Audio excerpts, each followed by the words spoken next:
Good morning, ma'am. Good morning, beta. Good morning, all of you. Good morning, ma'am. Morning, ma'am. Morning. Good morning. Good morning, ma'am. Good morning. Good morning, ma'am. Good morning.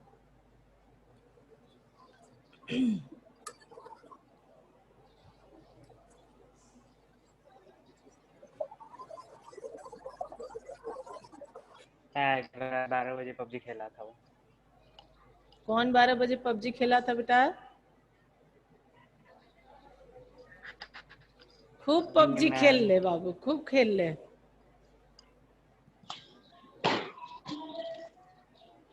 Are you ready? Let us continue. Student? Yes, ma'am. Yes, ma'am. Okay. Let us continue and proceed further.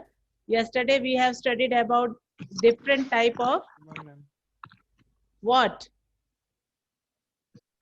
What we have studied yesterday?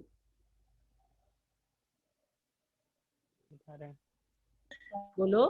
Ma'am, story of last. फिर से क्या पढ़ा था कल हम लोगों ने? Sectors in India. केवल सेक्टर्स ही पढ़ा। How to grow More employment. More employment, यही ना हम लोग पढ़े थे, भूल गए? ऐसा पढ़ाई करोगे तो फिर याद है। हो जाएगा बेटा। हाउ टू इंक्रीज, हम रोजगार के अवसर कैसे बढ़ा सकते हैं, रूरल एरिया में भी और अर्बन एरिया में भी। प्रीवियस क्लास में हम लोगों ने देखा कि मान लो सेमी रूरल एरिया है तो वहां पे जैसे छोटे छोटे जो मैन्युफैक्चरिंग चीजें हैं उसको भी हम स्टार्ट कर सकते, जैसे फ्लोर मिल, आटा चक्की की बात हम लोगों ने की। फिर हम लोगों ने देखा दाल मिल, पल्स के लिए मिल स्टार्ट करने की भी बात हुई। मान लो बगल में अरहर हो रहा है या चिकपी हो रहा है तो उसके लिए यदि दाल मिल लगा दिए तो वहां पे कई लोगों को रोजगार मिल जाएगा। और तो हम लोगों ने इसके ऊपर चर्चा किया था। तो वो सब क्या थे? हाँ बोलो। बोलो, सुनने के लिए वेट कर रहे, नहीं तो आगे पढ़ाते। बोलो अभिनव। स्टार्ट कीजिए मैम। स्टार्ट करें ना? ओके चलो, आज पढ़ना है बाबू division of sectors as organised and unorganised. अभी तक हम लोगों ने पढ़ा था division of sectors on the basis of their nature, प्रकृति के आधार पर किसका क्या नेचर है। तो प्राइमरी गुड्स, जो हम लोग प्राइमरी सेक्टर किसको कहते हैं, जिसमें जो गुड्स है उसको हम लोग डायरेक्टली नेचर से ऑब्टेन करते हैं। सेकेंडरी में जिसका हम प्राइमरी फॉर्म को चेंज कर देते हैं और वो मैन्युफैक्चरिंग के बाद या फैक्ट्रीज और इंडस्ट्रीज में जाने के बाद वो अपना फॉर्म चेंज कर लेता है, उसको हम लोग सेकेंडरी कहते हैं। और टर्शरी में क्या है, ये ज्यादातर सर्विस देने के काम करते हैं। तो ये हम लोगों ने on the basis of nature देखा था, प्रकृति के आधार पर उनका क्या स्वरूप है, कैसे उनको हम बदल देते हैं अलग अलग सेक्टर्स में। अभी हम लोगों को क्या देखना है, on the basis of there conditions, शर्त। यानी कि जो लोग इस तरह के सेक्टर्स में लगे हुए हैं उन्हें कुछ शर्तों को माननी पड़ती है। यदि उनके सर्कमस्टेंसेस ऐसे हैं कि वो उन शर्तों को मानने के लिए ही हैं तो उनको मानना ही पड़ेगा। तो और वो नहीं चाहते हुए भी वो सारे कंडीशंस को फॉलो करते हैं। अब इसके बेस पे हम इसको फिर दो तरह से बांटते। तुम्हारे बुक में दिया नहीं कि किस बेस पे इसको कैटेगराइज किया गया है, लेकिन तुम्हें समझने के लिए ये बताया जा रहा है मेरे तरफ से। ओके, पहला दिया गया है ऑर्गेनाइज्ड और अनऑर्गेनाइज्ड। इसमें दो कहानियां दी गई हैं, एक कमल का है और एक कांता का है। कांता क्या है, तो ये ऑर्गेनाइज सेक्टर में वर्क करती है। और ऑर्गेनाइज सेक्टर में वर्क करने का क्या कंडीशन है उसका, क्योंकि हम लोग कंडीशन बेस्ड पढ़ रहे हैं। तो कंडीशन क्या है, तो उसके लिए टाइम लिमिटेशन है। 9:30 बजे सुबह आती है, 5:30 बजे वो घर चली जाती है और सैलरी भी उसको हमेशा हर मंथ के एंड में मिल जाता है। तीसरा चीज, उसे इन सबके अलावा प्रोविडेंट फंड पीएफ भी कुछ उसका अमाउंट जमा होता है जो उसको रिटायरमेंट के बाद भी मिल सकता है। और कभी कभी ऐसे भी कंडीशंस होते हैं कि जब लोग नीड में होते हैं तो उसको विथड्रॉ कर लेते हैं, अपना काम कर लेते हैं।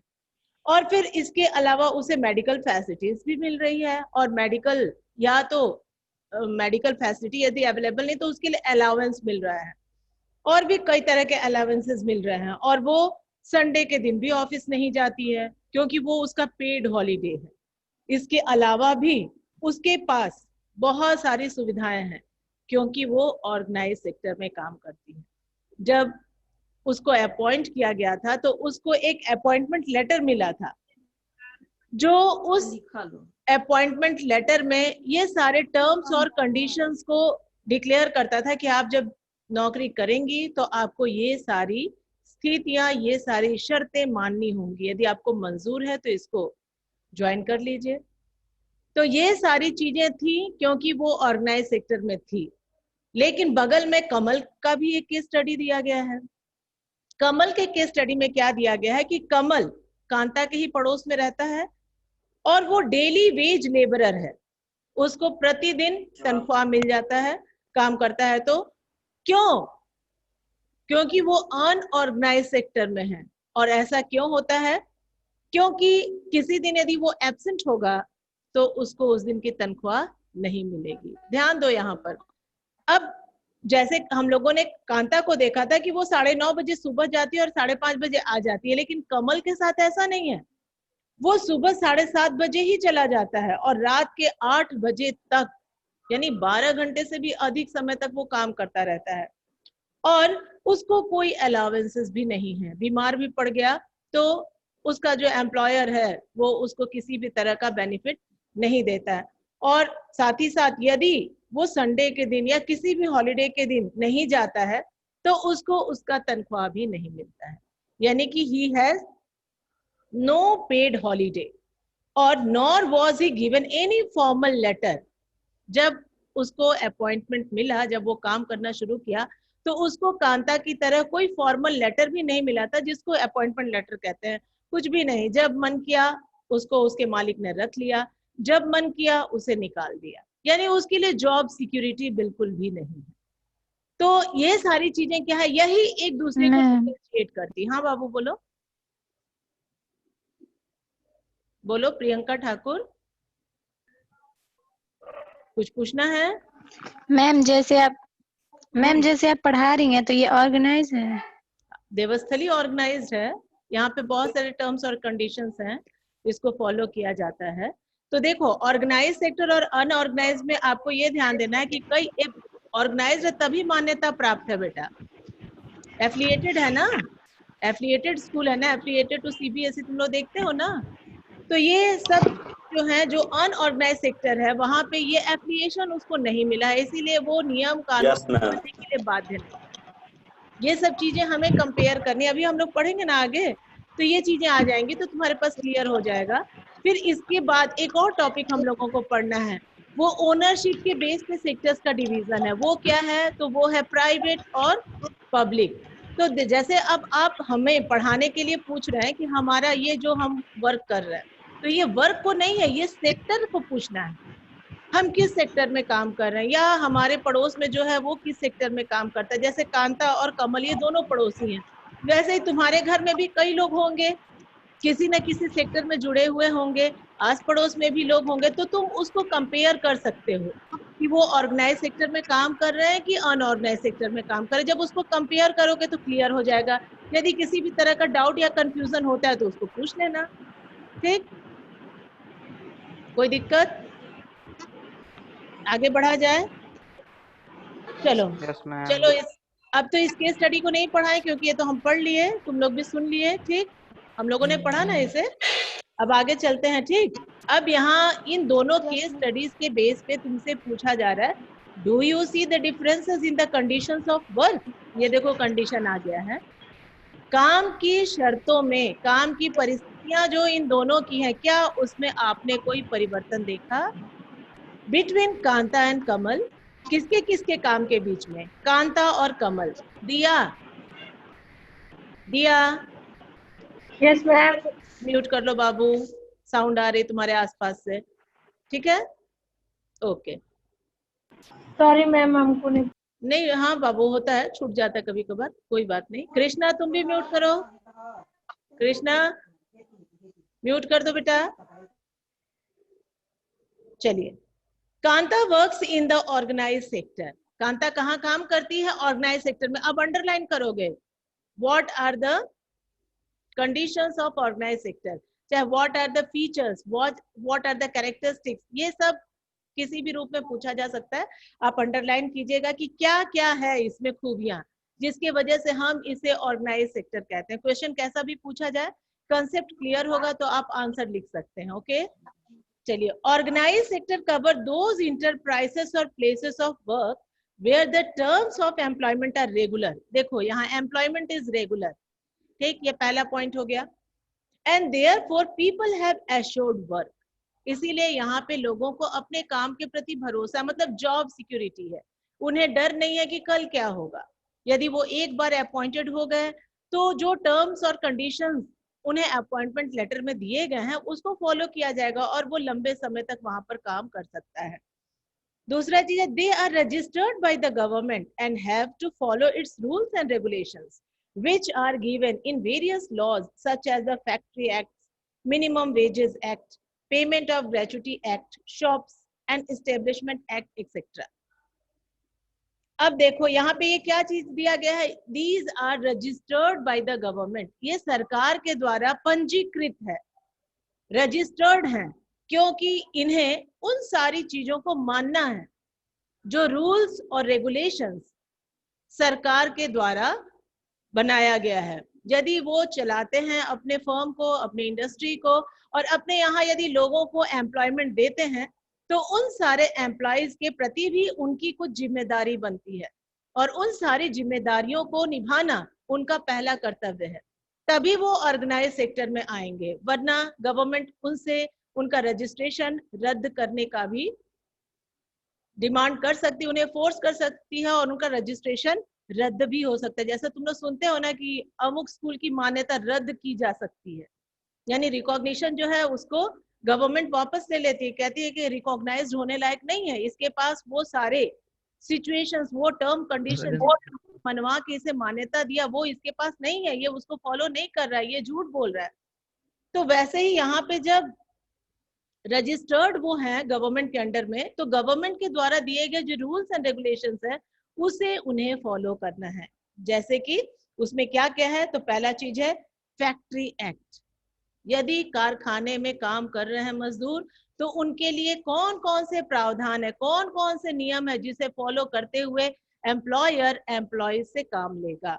दूसरा चीज है मिनिमम वेजेस एक्ट, कम से कम न्यूनतम वेतन उन लोगों को कितना दिया जाना चाहिए तो उनको फॉलो करना, और कम से कम जो लोएस्ट वेज है उतना तो उन्हें देना ही पड़ेगा अपने वर्कर्स को जो अपने यहाँ ऑर्गेनाइज सेक्टर्स में काम ले रहे हैं।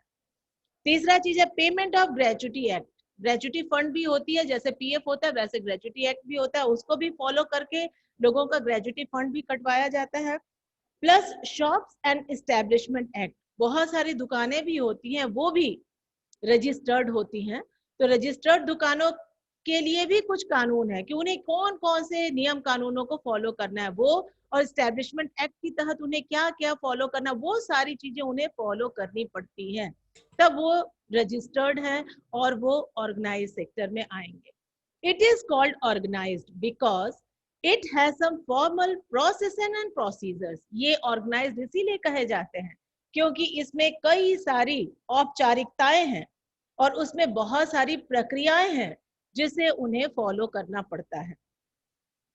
Some of these people may not be employed by anyone but may work on their own, but they too have to register themselves with the government and follow the rules and regulations. कहा जा रहा है इसमें से कुछ लोग ऐसे भी होते हैं जिन्हें कोई एम्प्लॉयड नहीं करता है, वो खुद ही एम्प्लॉयड हो जाते हैं, लेकिन सरकार से अपने आप को रजिस्टर्ड करवा लेते हैं कि हम इस काम को कर रहे हैं। यदि सरकार उन्हें उनका रजिस्ट्रेशन स्वीकार कर लेती है तो वो लोग अपना काम करते रहते हैं और अपने अंडर में लोगों से काम करवाते रहते हैं। बहुत सारे ऐसे होते हैं जिसको हम लोग एनजीओज भी कहते हैं, नॉन गवर्नमेंट ऑर्गेनाइजेशन, वो सरकार के वो संस्थाएं नहीं है लेकिन वो रजिस्टर्ड है और वो लोग खुद से अपना रजिस्ट्रेशन करवा के काम करते रहते हैं, सोसाइटी में जिस भी तरह का वर्क करना वो करते रहते हैं। बहुत सारे लोग भी हैं पर्सनली भी वर्क करते हैं, पर्सनली भी सेवा देते हैं और वो गवर्नमेंट के थ्रू रजिस्टर्ड होते हैं। तो ये सारी चीजें यहाँ पे ऑर्गेनाइज सेक्टर में आती है जो रजिस्टर्ड होगा, गवर्नमेंट के अंडर में। Workers in the organise sector enjoy security of employment. देखो अब यहाँ तुम्हारा आने लगा कि क्या क्या सुविधाएं, कौन से सुख उन्हें मिल जाते हैं। पहला चीज है सिक्योरिटी ऑफ एम्प्लॉयमेंट, उनकी रोजगार जो है वो सुनिश्चित है, सिक्योर है, सुरक्षित है, जिसके लिए उन्हें डर नहीं है कि कल मेरा क्या होगा। दूसरी चीज, they are expected to work only a fix numbers of hours.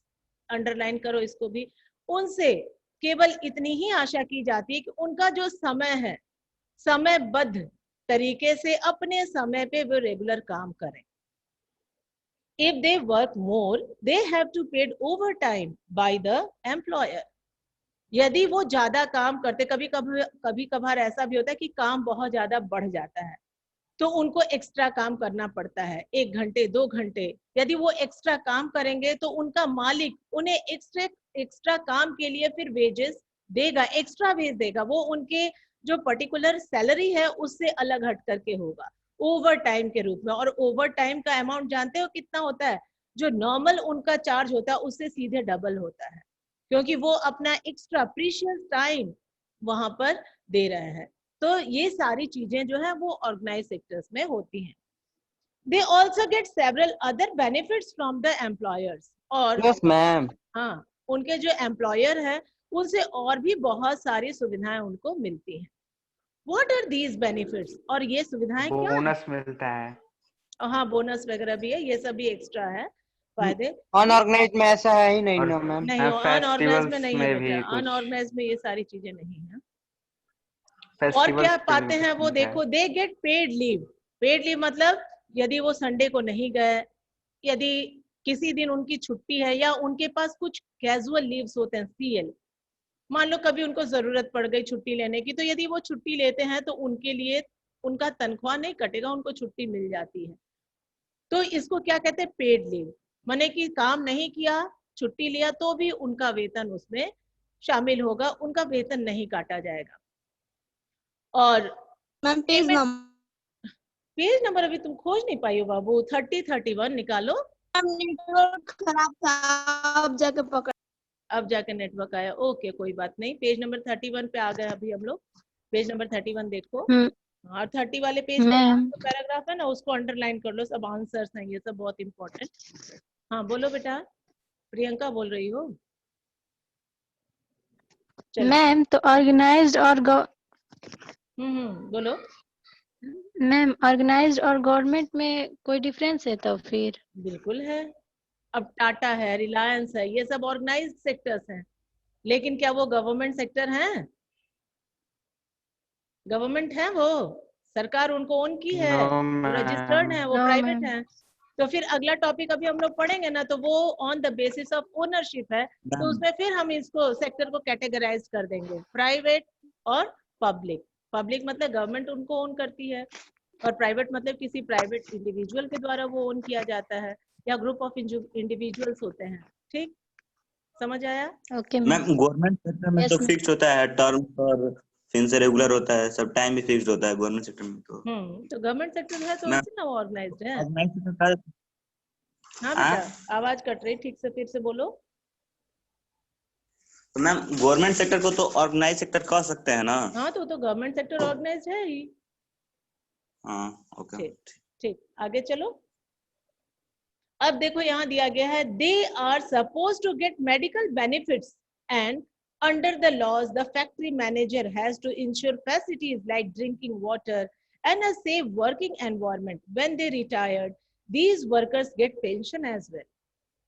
अब जैसे टाटा का ही एग्जांपल लो, टाटा बहुत बड़ी कंपनी, अभी टीसीएस टाटा कंसल्टेंसी सर्विसेज भी उसका जैसे आईटी सेक्टर में बहुत अच्छा काम कर रही है। और टाटा भी हमारे केवल कंट्री में वो नहीं है, वो मल्टीनेशनल कंपनी हो गई, दूसरे देशों में भी उसकी कंपनियां स्टैब्लिश हैं। तो यहाँ पे जब तुम एग्जाम्पल देखोगे तो गवर्नमेंट सेक्टर नहीं है, लेकिन वहां पे भी जो लोग काम करते हैं उनके पीएफ कटते हैं, उनको भी फैसिलिटीज मिलती है, उनको भी टूर, ऑल इंडिया टूर की फैसिलिटीज मिलती है, उसके लिए भी उनको अमाउंट मिलता है। फिर उनको भी क्वार्टर दिए जाते हैं, रहने के लिए रेसिडेंट दिया जाता है, या तो अलाउंस दिया जाता है क्वार्टर का। यानी कि ये सारी जो फैसिलिटीज है, ये सारी फैसिलिटीज क्यों है? क्योंकि ऑर्गेनाइज सेक्टर है। जो टर्म कंडीशन गवर्नमेंट के द्वारा दिए गए हैं वो सारे कंडीशंस को फॉलो करते हैं। तो बहुत सारे ऑर्गेनाइज सेक्टर्स हैं जो प्राइवेट ही हैं, लेकिन वो टर्म्स और कंडीशन फॉलो करने की वजह से वो ऑर्गेनाइज्ड हो गए हैं। वो क्या है, प्राइवेट ही है लेकिन ऑर्गेनाइज्ड हो गए हैं, ऐसा भी है। They are suppose to get ma'am medical benefits. हाँ बेटा बोलो। मैम उसे हम प्राइवेट लिमिटेड भी कह सकते हैं। हाँ प्राइवेट लिमिटेड है तो लिमिटेड वो अपना ठीक ठाक है, ऑर्गेनाइज्ड है। ठीक, यस आगे चला जाए।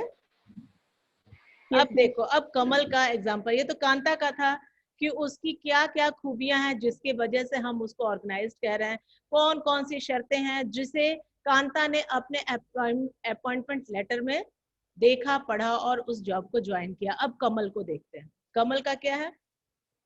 इन contrast Kamal works in the unorganised sector. Kamal कहाँ काम करता है, अनऑर्गेनाइज्ड, माने कि वो असंगठित क्षेत्र कहलाता है, असंगठित है, वो अनऑर्गेनाइज्ड है।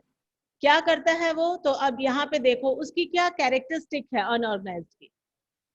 The unorganized sector is characterized by small and scattered units which are largely outside the control of the government. ये छोटे छोटे बिखरे हुए हैं जो कि सरकार के द्वारा वो नियंत्रित नहीं होते, और सरकार उनके ऊपर किसी भी तरह का नियंत्रण नहीं रखती क्योंकि उनके पास ये सारा रजिस्टर्ड नहीं है, तो उनके पास वो सारे एविडेंस नहीं है कि ये सेक्टर क्या कर रहा है, कहाँ कर रहा है, कब स्टैब्लिश हुआ है, इसके क्या टर्म कंडीशंस है। उसके पास सरकार का उस सेक्टर का किसी भी तरह का सरकार के पास उसका रिकॉर्ड नहीं है। ठीक है, यदि कहीं कोई डाउट होगा तो पूछ लेना, क्योंकि कभी कभार बोलने में क्या हो जाता है, कुछ कुछ वर्ड्स जो है या तो छूट जाते हैं या तो रिपीट हो जाते हैं या तो कभी कभार कुछ मिस हो जाता है, और मुझे लगता है मैं बोल चुकी हूँ सारा, तो हो जाता है कभी कभार ऐसा, तो आप पूछ लीजिएगा जहां डाउट होगा। ओके, अब यहाँ दिया जा रहा है, the unorganised sector is characterised by small and scattered units which are largely outside the control of the government. सरकार के नियंत्रण के बाहर होते हैं ये, और there are rules and regulations but these are not followed. उनके लिए भी नियम कानून है लेकिन वो मानते नहीं हैं। Jobs here are low paid and often not regular. यहाँ की जो भी तनख्वाह है, वेतन है, वो बहुत कम है और रेगुलर भी नहीं है। जब जरूरत पड़ा लोगों ने उसे अपनाया, जब जरूरत उसकी खत्म हो गई तो लोगों को हटा दिया गया, जब मजदूरों की कमी हो गई तो उसे अडॉप्ट कर लिया, बुला दिया गया, क्या हो भाई काम पर, काम ले लिया गया, जब उनका काम पूरा हो गया तो जाओ सेवा समाप्त, और छोड़ दिया जाता उनको। तो जब ऐसे कंडीशंस होंगे तो क्या होगा, वो अब वो आदमी इनसिक्योर हो जाएगा, उसकी नौकरी की कोई गारंटी नहीं रह जाएगी कि आज हम काम कर रहे हैं कल करेंगे कि नहीं, कल हमें तनख्वाह मिलेगा कि नहीं, रोजगार मिलेगा कि नहीं। तो ये सब लोग हमेशा बेचारे दहशत में रहते हैं, आज काम मिला पता नहीं कल मिलेगा कि नहीं। ये कहाँ होता है, अनऑर्गेनाइज्ड में, अनऑर्गेनाइज्ड सेक्टर्स में होता है, क्योंकि उनके ऊपर सरकार का कोई कंट्रोल नहीं है। प्राइवेट हाँ प्राइवेट में, ज्यादातर प्राइवेट जो है वो अनऑर्गेनाइज्ड ही हैं। जैसे दुकानों में जो लोग काम कर रहे हैं, अब वो कहीं रजिस्टर्ड तो है नहीं। अब जब बहुत ज्यादा भीड़ बढ़ जाता है, सीजन जब फेस्टिवल का आता है तो फेस्टिवल सीजन में कई लोगों को हायर कर लिए जाते हैं बड़े बड़े शॉपकीपर्स के द्वारा, और बाद में उन्हें जब सीजन नहीं रहता, ऑफ सीजन रहता, तो उनको कह दिया जाता है कि भाई जाओ, अब जरूरत नहीं है।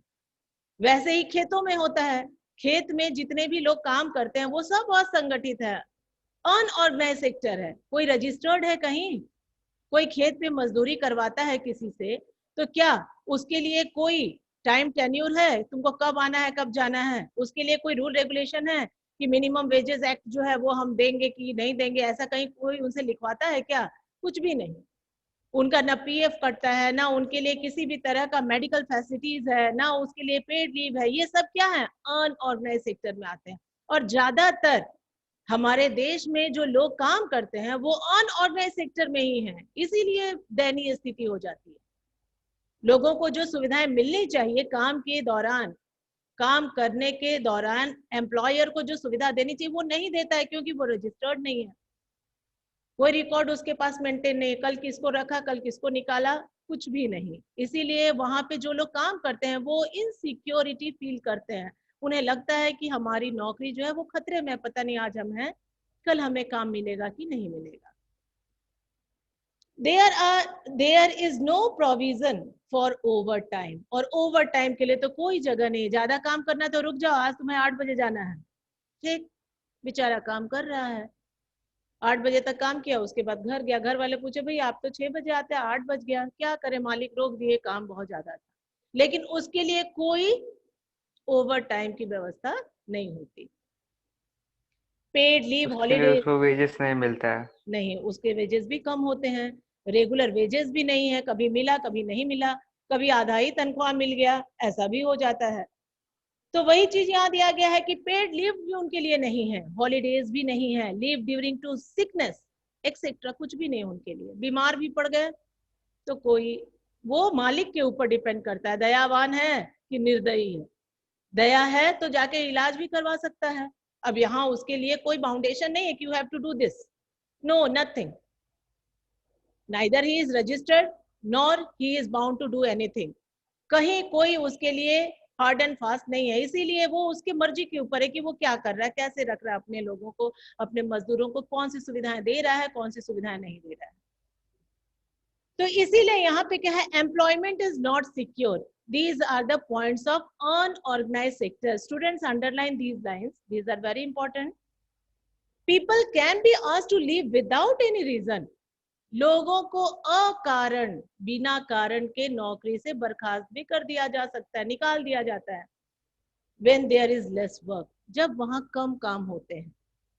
Such as during some seasons, some people may be asked to leave. किसी किसी सीजन में, जैसे हम लोग कह रहे थे ना, अभी बात हम लोगों ने किया कि जब बहुत फेस्टिवल का सीजन होता है तो लोगों को हायर कर लिया जाता है, जब फेस्टिवल सीजन नहीं रहता है, जब काम कम होते हैं तो लोगों को निकाल दिया जाता है। तो ऐसे समय में सीजनल अनएम्प्लॉयमेंट भी छा जाती है, जिसको हम लोग कहते हैं मौसमी बेरोजगारी। यहाँ तुम लोगों को पढ़ना नहीं है इस टॉपिक में, लेकिन वो भी इकोनॉमिक्स का ही एक टर्म है। Such as during some seasons, some people may be asked to leave. A lot also depends on the whims of the employer. जिस बात को अभी हम लोगों ने चर्चा किया, बहुत कुछ मालिक की इच्छा के ऊपर डिपेंड करता है। मालिक यदि दयावान है तो वो बहुत कुछ देगा अपने एम्प्लॉयज को। यदि वो उसको कोई मोह माया नहीं है, यदि लगेगा कि चलो काम कर रहा है, मेरे पास इतना इनकम होगा तब ना मैं इतना इन्वेस्ट करूंगा, कहाँ से मैं दूं, तो नहीं देगा, उसके लिए कोई बाउंडेशन नहीं है। This sector includes a large number of people who are employed on their own doing small jobs such as selling on the street or doing repair work. ऐसे लोग भी इसमें सम्मिलित हैं जो अपना खुद का काम करते हैं। जैसे बहुत सारे लोग क्या करते हैं, हाँ हेलो, बोलो, हाँ बेटा बोलो। मैम ह्यूम्स मतलब क्या होता है? ह्यूम्स विम्स इच्छा, मर्जी, उनकी मर्जी के ऊपर डिपेंड करता है। उनकी मर्जी हुई तो रखे, मर्जी नहीं हुई तो निकाल दिया उसको। अब यहाँ पे फिर दिया जा रहा है कि लार्ज नंबर ऑफ पीपल, बहुत सारे लोग, जैसे हम लोग देखते हैं ठेला कोई चला रहा है, कोई रिक्शा चला रहा है, कोई ई रिक्शा चला रहा है, तो सब रजिस्टर्ड ही थोड़ी ना है। तो बहुत सारे लोग ऐसे हैं जो कि अपनी इच्छा से अपना काम करे, कोई जूता ही सिल रहा है, कोई खुट खुट कर रहा है, अपना छोटा छोटा चीज बना रहा है, ताला चाबी बना रहा है। तो ये सब क्या है, सब अनऑर्गेनाइज्ड है। काम मिला तो ठीक है, नहीं मिला तो बेचारे बहुत दयनीय स्थिति उनकी हो जाती है। This sector includes a large number of people who are employed on their own during small jobs such as selling on the street or doing repair work. Similarly, farmers work on their own and hire laborers as and when they require. जैसे किसान भी हैं, हमारे यहाँ किसानों की तो numbering ज्यादा है, इन्हीं की प्रोपोर्शन अधिक है। ये सब खुद ही अनऑर्गेनाइज सेक्टर में, और यदि वो अपने यहाँ मजदूरों को लेते हैं, काम करवाते हैं, तो वो भी क्या है, वो भी अनऑर्गेनाइज सेक्टर के ही अंदर आते हैं। ठीक, तो ये था ऑर्गेनाइज्ड और अनऑर्गेनाइज्ड। और नेक्स्ट क्या है, हम लोगों को क्या चीज, अब मान लो अनऑर्गेनाइज सेक्टर में लोग हैं, तो इन्हें हम कैसे बचाएंगे? वो भी इंसान है, उनकी भी जरूरतें हैं, जरूरत पर उन्हें भी बहुत सारी चीजों की आवश्यकता पड़ती है। भले तनख्वाह कम है, तनख्वाह कम है, लोगों की जरूरतें बहुत कम थोड़ी ना है। जो बेसिक नीड्स है वो तो चाहिए ही हर किसी को। बीमार हर कोई पड़ता है, कोई कम पड़ता है, कोई ज्यादा पड़ता है। वैसे कंडीशन में वो क्या करेगा? How to protect workers in the unorganise sector. इस अनऑर्गेनाइज सेक्टर के मजदूरों को कैसे सुनिश्चित किया जाए, कैसे उनको सुरक्षित रखा जाए, कैसे उनको बचाया जाए। अगला टॉपिक हमारा यही है। तो इसके लिए क्या करना होगा, सरकार को ही आगे आना पड़ेगा, क्योंकि वही ना सबके वेलफेयर के लिए काम करती है। अब देखिए, how to protect workers in the unorganised sector. The unorganised sector offers jobs that are the most sought after, but the employment opportunities in the organized sector have been expanding very slowly. It is also common to find many organized sectors enterprises in the unorganized sector. They adopt such strategies to evade taxes and refuse to follow laws that protect laborers. As a result, a large number of workers are forced to enter the unorganized sector jobs, which pay a very low salary. They are often exploited and not paid a fair wage. Their earnings are low and not regular. These jobs are not secure and have no other benefits. क्या कहा जा रहा है? कहा जा रहा है कि ऑर्गेनाइज सेक्टर तो बहुत अच्छे अच्छे जॉब्स ऑफर करती है, लेकिन वो बहुत ही कम होते हैं, जहां हर किसी को रोजगार नहीं दिया जा सकता। तो ऐसे कंडीशन में क्या होता है, लोग मजबूर हो जाते हैं, उनके कंडीशंस ऐसे होते हैं कि वो कहीं भी किसी भी कंडीशन में काम करने के लिए एग्री हो जाते हैं। कभी कभार तो ऐसा भी होता है कि कुछ कुछ ऑर्गेनाइज सेक्टर्स वो क्या करते हैं, टर्म्स और कंडीशंस को फॉलो नहीं करते हैं, चुपके चुपके बहुत सारे टैक्सेस को बचा लेते हैं, टैक्सेस को चुरा लेते हैं और लोगों को उतना तनख्वाह भी नहीं देते हैं जितने की वो हकदार हैं। ऐसे कंडीशन में क्या होता है, ज्यादातर लोग अनऑर्गेनाइज सेक्टर के कैटेगरी में चले आते हैं। तो क्या किया जाए, जिनको की जॉब्स भी सिक्योर नहीं है और उनको कोई दूसरी सुविधाएं भी नहीं मिल रही, इनके लिए क्या किया जाए, ऐसे लोगों को कैसे सुरक्षित रखा जाए। तो अब यहाँ पे दिया गया है तुम्हें क्या क्या सरकार को करना चाहिए, हम क्या कर सकते हैं। What effort should be made by us? Since the 1990s, 1990 के बाद, जो तुम्हारा फोर्थ लेसन है उसमें पढ़ोगे ग्लोबलाइजेशन, उसमें पढ़ोगे ग्लोबलाइजेशन, प्राइवेटाइजेशन एंड इंडस्ट्रियलाइजेशन, ये तीनों साथ साथ चले हैं, क्योंकि बहुत सारे सेक्टर्स जो हैं वो प्राइवेटाइज कर दिए गए हैं, क्योंकि जो सरकारी कर्मचारी हैं बड़ा आराम से काम करते हैं और उसमें गवर्नमेंट को बेनिफिट नहीं होता है, बहुत बार लॉस में ही जाना पड़ता है, उसको अपने घर से भरपाई करनी पड़ती है, गवर्नमेंट को अपने तरफ से उसमें पैसा लगाना पड़ता है, लागत लगाना पड़ता है। तो इसीलिए 1990 के बाद जब ग्लोबलाइजेशन हो गया, वर्ल्ड के मार्केट्स खोल दिए गए और लिबरलाइजेशन यानी कि जो रूल रेगुलेशंस थे जो बहुत स्ट्रिक्ट थे वो जब लिबरल हो गए तो बहुत सारे इंडस्ट्रीज को प्राइवेट भी कर दिया गया, प्राइवेटाइजेशन, प्राइवेट कर दिया गया। और उस कंडीशन में बहुत सारे सेक्टर्स जो थे वो ऑर्गेनाइज थे, वो अनऑर्गेनाइज के कैटेगरी में भी आ गए। क्या हुआ, चलिए देखते हैं 1990s के बाद से।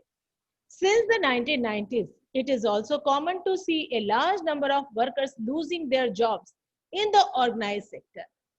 हम लोगों ने देखा है 1990 के बाद बहुत सारे लोग ऑर्गेनाइज सेक्टर से निकाले जाने लगे। उस समय एक योजना चली थी गोल्डन हैंडशेक। गोल्डन हैंडशेक क्या था, उसमें जो भी आदमी 55 साल के ऊपर होता था उसको रिटायरमेंट का ऑफर दिया जाता था। सरकारी कर्मचारी जो होता था कि आप रिटायर हो जाइए और आपको 5 साल का तनख्वाह बिना काम किए ही दे दिया जाएगा।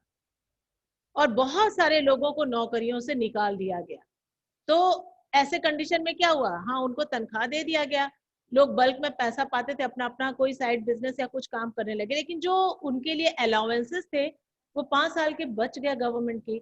और वहां पे गवर्नमेंट को जहाँ पे 10 लोग काम करते थे वहां वो अननेसेसरी 25 लोग रखी थी, तो सबका छटनी करना शुरू कर दी। और जब लोग मान लो बाहर निकल गए, वॉलंटरी रिटायरमेंट ले लिए, लेकिन उनको लगने लगा कि अरे भाई कुछ तो काम जरूरी था और कुछ चाहिए था, तो अब वो कहाँ जाएंगे, अब उनको थोड़ी ना गवर्नमेंट जॉब में जॉब मिलेगा, क्योंकि अब तो उनकी रिटायरमेंट की जा गई है। तो वो फिर अनऑर्गेनाइज सेक्टर्स में जुड़ने लगे। 1990s के बाद ये अनऑर्गेनाइज सेक्टर्स की बहुत ज्यादा तादाद बढ़ने लगी। इसके पहले तो ऐसे ही खेती में लोग ज्यादा इन्वॉल्व थे, तो अनऑर्गेनाइज सेक्टर शुरू से ही हमारे यहाँ बहुत काम कर रहे हैं। तो अब यहाँ देखना है, these workers are forced to take up jobs in the unorganise sector with low earning. अब जब उनको वहां से निकाल दिया गया, चाहे उस सेक्टर को प्राइवेट कर दिया गया, जैसे पहले क्या था वो गवर्नमेंट सेक्टर था, बाद में जब प्राइवेटाइजेशन हो गया तो क्या हो गया, वो अनऑर्गेनाइज्ड हो गए। अब उन्हें उसी काम को कम दाम पर करने के लिए मजबूर होना पड़ा। Hence, beside the need for more work, there is also a need for protection and support of the workers in the unorganized sector. Unorganise sector में हर मालिक चाहता है कि मेरा मजदूर ज्यादा से ज्यादा काम करे ताकि मुझे ज्यादा से ज्यादा मुनाफा हो, लेकिन ये भी जरूरी है कि उन लोगों को जिससे काम लिया जा रहा है उनको भी सुरक्षित रखा जाए। कैसे किया जाएगा सुरक्षित, चलिए देखते हैं। लेट अस सी। हाँ बेटा बोलो, कुछ डाउट है? इवेड टैक्सेस मतलब इवेट छुपाने लगते हैं, देने लगते हैं, उनके ऊपर टैक्स लगा दिया जाता है। इवेट का मतलब है थोप देना उसको। They adopt such strategies to evade taxes and refuse to follow laws. Tax को छुपा लेते हैं, चुरा लेते हैं, जबरदस्ती हड़प लेते हैं। हड़पना माने यदि हमको 100 रुपया देना है टैक्स के रूप में तो हम नहीं देना चाहेंगे, उसको छुपा लेंगे, तो वो क्या हो जाएगा? सरकार का वो हक था ना, उसको हमने हड़प लिया, छुपा लिया। तो टैक्स चोरी करना, सिंपल। ठीक। Yes yes. Who are these vulnerable people who need protection? ये बेचारे असहाय लोग कौन हैं जिन्हें प्रोटेक्शन की आवश्यकता है? In the rural areas, the unorganized sector mostly comprises of landless agricultural laborers. ग्रामीण इलाके में ये तादाद ज्यादातर उन लोगों की है जिनकी अपनी जमीन नहीं है, लैंडलेस है, और दूसरे के जमीन पर खेती करते हैं या उनको खेती करवाने में सहयोग करते हैं। रूरल एरिया में मैम। हाँ, रूरल ग्रामीण इलाके में। हम लोगों के आसपास में देखो बहुत सारे लोग हैं बटाईदार होते हैं ना, शेयर क्रॉपर्स। बहुत सारे लोग होते हैं उनका अपना खेत नहीं होता है, कोई दूसरे के खेत पर काम कर रहा है। तो बटाईदार भी जो है वो हमेशा फायदे में थोड़ी रहता। मान लो बटाई ले लिया और उस साल फसल अच्छी नहीं हुई, बाढ़ आ गया, तो उसको लॉस ही होता है। उसको तो किराया देना है जिस रेट पर वो सेट किया था, चाहे उसको अपने जो भी मेहनत मुशक्कत करके जो कमाएगा उसका आधा, जो भी सेटिंग है पहले का कंडीशन जो भी तय है वो तो उसको देना ही है, तो बेचारा वो लॉस में चला जाएगा। ये सब लोग, चाहे जो मजदूर है, जैसे रोपनी होता है, धान का रोपनी हुआ होगा कुछ दिन पहले, तुम लोग देखे होगे आसपास में। धान को क्या करते हैं, एक जगह उसके बीजों को लगा दिया जाता है, फिर वहां से उसको उखाड़ उखाड़ करके प्लांटेशन किया जाता है। दूसरे बड़े खेत में उतना ही पौधों को ज्यादा दूर तक स्कैटर्ड लगा दिया जाता है, ताकि जब धान को हम लगाते हैं तो उसके बीच में गैपिंग रहेगी, तो उसको फैलने का, उसको एयर, सनलाइट और वाटर अच्छे से एब्जॉर्ब करने का अवसर मिले, तब उनका ग्रोथ अच्छा होगा। यदि वो एक ही जगह में कंजस्टेड रहेंगे तो उनको प्रॉपर ना तो एयर मिल पाएगा, ना सनलाइट मिल पाएगा, और उनका अच्छे से ग्रोथ नहीं होगा। तो तुम लोग देखते होगे ये सारे इलाके तो हैं वैसे खेती वाले ही, तो लोगों को क्या करा जाता है, बुआई के लिए, निराई के लिए, रोपनी के लिए बुलाया जाता है मजदूरों को, क्योंकि जिसके पास बड़े बड़े प्लॉट हैं वो खुद से नहीं कर पाएंगे, तो उनको मजदूरों को रखना ही रखना है। तो उन लोगों के भी जो वेजेस है वो फिक्स नहीं है, वो भी इनसिक्योर हैं। आज काम मिला कल मिलेगा कि नहीं कोई ठीक नहीं। तो they also come in the unorganised sector. तो ये रूरल एरिया के बारे में यहाँ एग्जांपल दिया गया जिसकी तुम चर्चा कर रहे हो। इसके अलावा भी हैं लोग, अब देखो कौन कौन लोग हैं। The unorganized sector mostly comprises of landless agricultural laborers, small and marginal farmers, sharecroppers and artisans such as weavers, blacksmith, carpenter and goldsmith. अब ये artisans भी आ गए। अभी तो हम लोग लैंडलेस फार्मर देख रहे थे, शेयर क्रॉपर्स देख रहे थे, अब क्या देख रहे हैं, जो काश्तकार हैं, जो हाथों से काम करते हैं, हस्तशिल्प, जैसे कि लोहार, सोनार, कारपेंटर, बढ़ई या बुनकर। तो ये सब क्या है, कभी कभार इनके पास भी काम कम होते हैं, अपना खुद का रोजगार चला रहे हैं, सेल्फ अपना काम कर रहे हैं, जीविकापार्जन का साधन जुटा रहे हैं, तो उनके साथ भी ऐसे कंडीशन में नाइंसाफी हो जाती है। Nearly 80% of rural households in India are in small and marginal farmer category. देख रहे हो ना, 80%, ये तुम्हारा जो लेटेस्ट एडिशन है उसमें दिया गया है। 80% ग्रामीण इलाकों में भारत में या तो वो छोटे किसान हैं या तो सीमांत किसान हैं। सीमांत मतलब मार्जिनलाइज का मतलब क्या है, मार्जिनल फार्मर्स का मतलब क्या है यहाँ, जैसे बीपीएल का लाइन है, तुम लोगों को बताए थे पिछले क्लास में कि बीपीएल का लाइन है, अच्छी फसल हुई तो वो एपीएल चलेगा, खराब फसल